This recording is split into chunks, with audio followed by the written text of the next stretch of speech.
Hi everyone, this is Bindu and I welcome you all on my YouTube channel TET Education. I hope you all are good and doing well. In today's video, we are going to discuss the previous paper of DSSSB TGT Natural Science. और इससे पहले भी हम एक paper discuss कर चुके हैं. उसकी प्लेलिस्ट का लिंक मैंने नीचे डिस्क्रिप्शन बॉक्स में दिया हुआ है, आप चाहें तो वहाँ से देख सकते हो. एंड अगर आप न्यू व्यूवर हैं, फर्स्ट टाइम मेरी वीडियोस देख रहे हैं, देन आप चैनल को लाइक शेयर एंड सब्सक्राइब कर सकते हो and also press the bell icon button for instant notifications.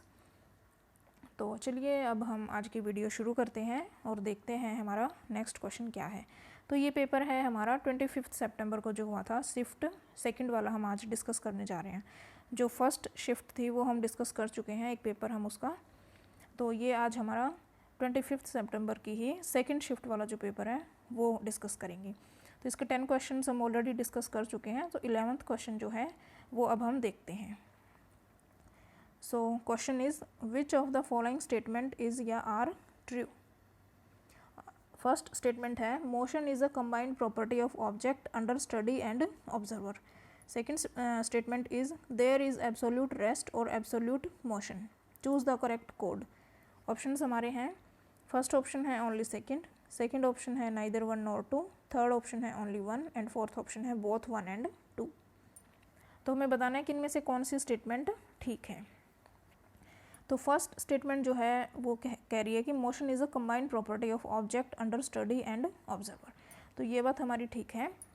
और जो सेकंड स्टेटमेंट है वो कह रही है कि देयर इज़ एब्सोल्यूट रेस्ट और एब्सोल्यूट मोशन. देखिए ऐसा कुछ नहीं होता कि एब्सोल्यूट रेस्ट फ्रेम हमें देखने को मिले या फिर एब्सोल्यूट मोशन वाला. क्योंकि जैसे फॉर एग्जांपल हम समझें, जैसे मान लो ट्रेन में, बस में या कार में अगर दो पर्सन बैठे हैं और बाहर एक पर्सन खड़ा है, तो ये जो दोनों पर्सन हैं ये एक दूसरे के रेस्पेक्ट में क्या हैं, दोनों रेस्ट पे हैं. अगर ये वाला पर्सन इस वाले पर्सन को देखता है तो उसको वो क्या नज़र आएगा, रेस्ट में नज़र आएगा. अगर ये जो बाहर ग्राउंड पे जो पर्सन खड़ा है, अगर सपोज ये गाड़ी मोशन में है तो इसको ये दोनों पर्सन कैसे नज़र आएंगे, मोशन में नज़र आएंगे. और इस वाले पर्सन को ये वाला पर्सन कैसा नज़र आएगा, रेस्ट फ्रेम में नज़र आएगा. तो जो है वो हमें फ्रेम पे डिपेंड करेगा कि वो ऑब्जेक्ट मोशन में है या रेस्ट में है. तो जो फ्रेम ऑफ रेफरेंस हमारा होगा उस पर डिपेंड करेगा कि ऑब्जेक्ट मोशन में है या रेस्ट में है. So there is nothing like absolute rest और absolute motion. So second statement हमारी यहाँ से गलत है और हमारी फर्स्ट स्टेटमेंट यहाँ से करेक्ट है. So first statement option C कह रहे हैं, ऑप्शन सी यहाँ से हमारा ठीक हो जाएगा. तो चलिए अब नेक्स्ट क्वेश्चन देखते हैं. विच of the following statement is incorrect. Incorrect पूछा इन्होंने. When we connect resistance in parallel, the total resistance is smaller than the smallest of the resistances involved. Second one is multimeter consists of ammeter, voltmeter and ohmmeter. Choose the correct code. Options हमारे हैं neither one nor two, second है only one, third है only two, fourth option है both one and two. So इसने पूछा है, ध्यान से देखना, इनकरेक्ट स्टेटमेंट पूछी है इसने. तो चलिए देख लेते हैं स्टेटमेंट को एक एक करके. फर्स्ट स्टेटमेंट हमें कह रही है कि जब हम रेजिस्टेंसेस को पैरेलल में कनेक्ट करते हैं तो जो टोटल रेजिस्टेंस हमारे पास निकल के आती है उसकी वैल्यू जो इंडिविजुअल रेजिस्टेंसेस थी उनमें से जो स्मॉलेस्ट रेजिस्टेंस है उससे कम आएगी. तो चलिए देख लेते हैं, इसको थोड़ा सा समझ लेते हैं एग्जांपल लेके. जैसे मान लो हमारे पास ये पैरेलल में रेजिस्टेंसेस कनेक्टेड है. आप चाहें तो इससे ज़्यादा रेजिस्टेंस भी कनेक्ट करके ले सकते हो. तो जैसे मान लो इसकी वैल्यू हम 2 ले लेते हैं, इसकी 4 ले लेते हैं. तो इसका जो हम ओवरऑल रिजल्ट आएगा हमारे पास सॉल्व करके, आप सॉल्व कर सकते हो उम्मीद करती हूँ मैं, पैरेलल कॉम्बिनेशन का 1/2 + 1/4 करके. तो हमारे पास जो फाइनल रिजल्ट आएगा दैट इज़ इक्वल टू 1.3. तो ये फाइनल रिजल्ट आ गया. तो इसकी जो वैल्यू है, जो इंडिविजुअल रेजिस्टेंसेस थी इनमें से स्मॉलर वैल्यू कौन सी है, 2, उससे क्या है, कम है. फर्स्ट स्टेटमेंट हमें ये बात बोल रही है. तो ठीक है, ये बात हमने देख भी लिया. तो ये स्टेटमेंट ठीक है हमारी, इनकरेक्ट नहीं है. सेकंड वन कह रही है कि मल्टीमीटर जो है उसमें एमीटर, वोल्टमीटर एंड ओमीटर तीनों चीज़ें होती हैं. तो यस, मल्टीमीटर में तीनों चीज़ें होती हैं. मल्टीमीटर मतलब बहुत सारी चीज़ों को जो मेज़र करे, करंट, वोल्टेज और रेजिस्टेंस. तो सेकेंड स्टेटमेंट भी हमारी ठीक है. तो यहाँ से इनकरेक्ट कोई भी स्टेटमेंट नहीं है. तो हमारा करेक्ट ऑप्शन क्या होगा, neither one nor two. First option यहाँ से हमारा करेक्ट हो गया. तो चलिए अब नेक्स्ट क्वेश्चन देख लेते हैं। 1 atomic mass unit U is equivalent to about dash of energy. Mega electron volt में बताना है 1 AMU किसके बराबर होगा। फर्स्ट ऑप्शन है 931 मेगा इलेक्ट्रॉन वोल्ट, सेकंड है 654 मेगा इलेक्ट्रॉन वोल्ट, थर्ड है 949 mega electron volt and fourth one is 691 mega electron volt.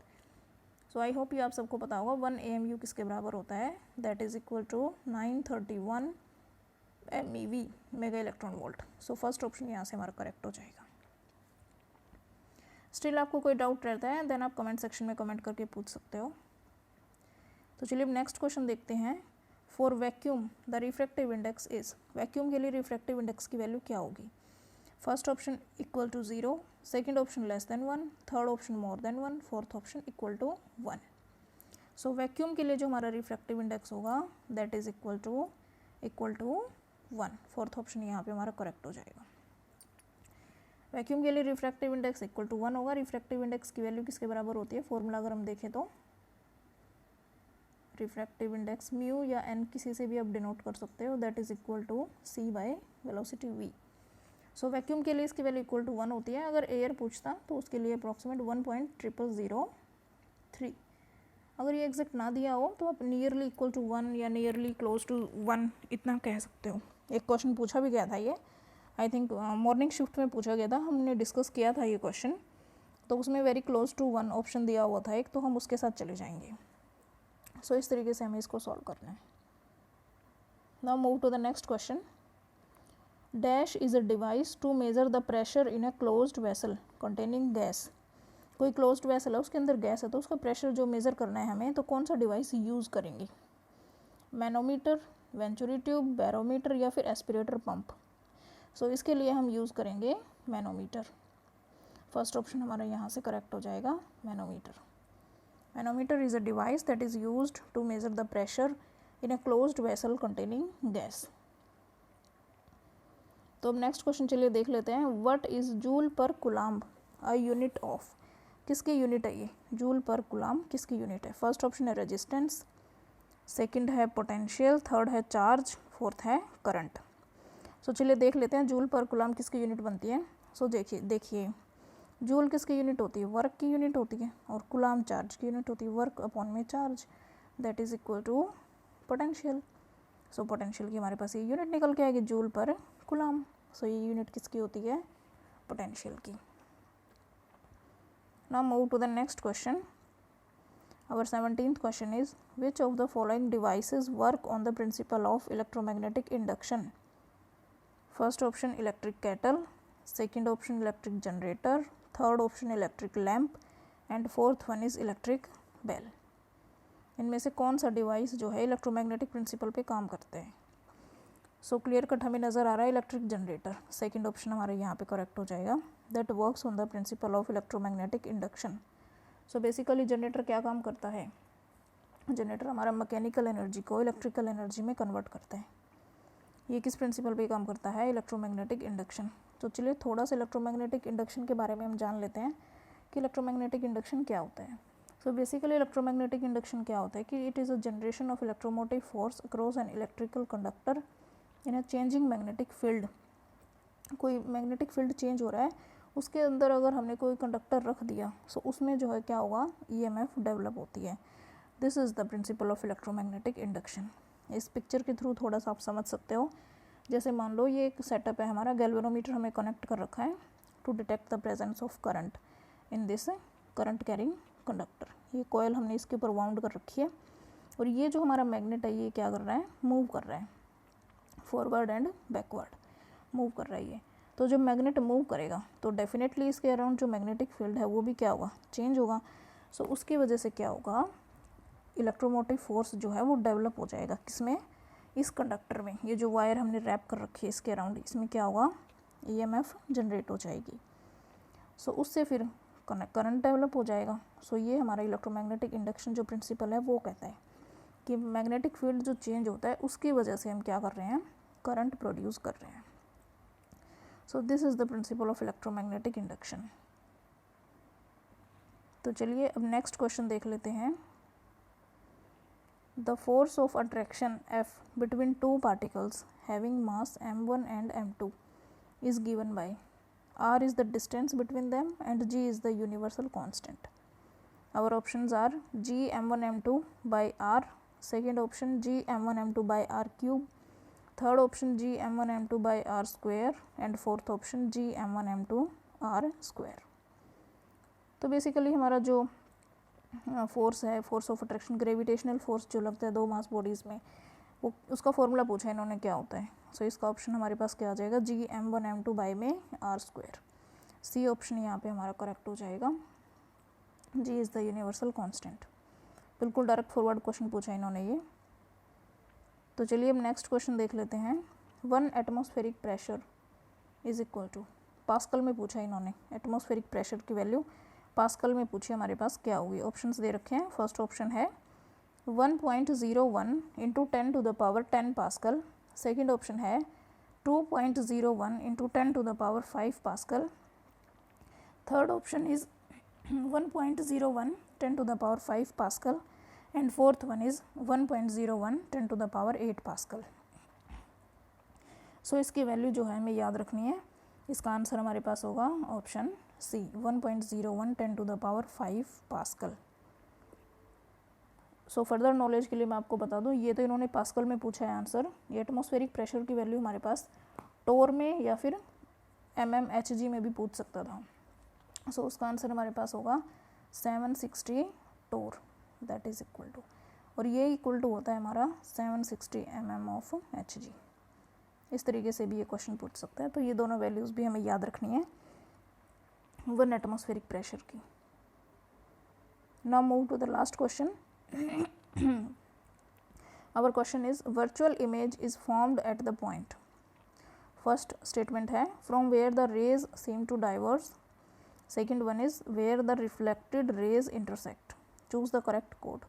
First option है दोनों ही ठीक है. सेकंड ऑप्शन है only first is correct. Third option है only second is correct. Fourth option है नाइदर वन और टू.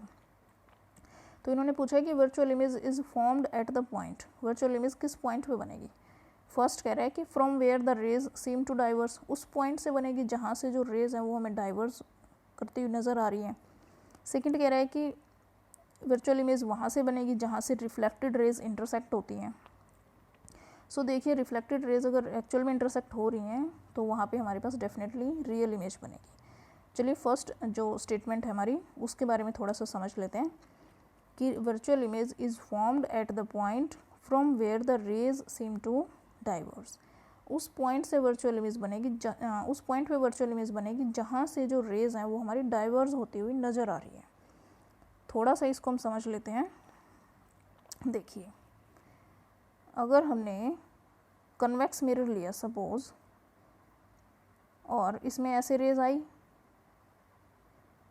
और ये रेज क्या कर गई, रिफ्लेक्ट हो गई. यहाँ से ये भी रिफ्लेक्ट हो गई. सो हम सबको पता है कन्वेक्स मिरर में हमेशा वर्चुअल इमेज बनेगी. तो ये जो रेज डाइवर्ज हुई हैं इनको बैकवर्ड क्या कर दो, थोड़ा सा बढ़ा दो और ये इस पॉइंट पे मीट करेंगी. तो यहाँ पे हमारी डेफिनेटली कैसी इमेज बनेगी, वर्चुअल इमेज बनेगी. सो इस पॉइंट पे हमारी वर्चुअल इमेज बनेगी. ऐसा ही केस आप कनकेव लेंस में भी लेके देख सकते हो. कनकेव लेंस में भी हमारे पास हमेशा वर्चुअल इमेज बनती है. जैसे मान लो इस तरीके से ऐसे रेज आई, यहाँ पे क्या होगी, रिफ्रैक्ट हो गई.